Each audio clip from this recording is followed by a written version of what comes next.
उस रहमत आलम का कसीदा कहूँ कैसे, जो मेरे इनायात भी हो अब्रे करम भी। क्या उसके लिए नज़र करूँ जिसकी सना में, सजदे में हो अल्फाज भी सतरें भी कलम भी।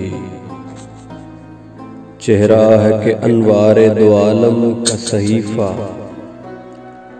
आँखें हैं कि बहरीन तक़द्दुस के नगी हैं। माथा है कि वहदत की तजल्ली का वर्क है, आरिज़ है कि वल फज्र की आयत के अमी है। गेसू है कि वल्लैल के बिखरे हुए साए, अबरू है कि कौसैन शबे कद्र खुले हैं। गर्दन है कि बरफर के ज़मीं औज सुरैया, लबसूरत याकूत शुआओं में धुले हैं। कद है कि नबुव्वत के खदो खाल का मयार, बाजू है कि तौहीद की अज़मत के अलम है।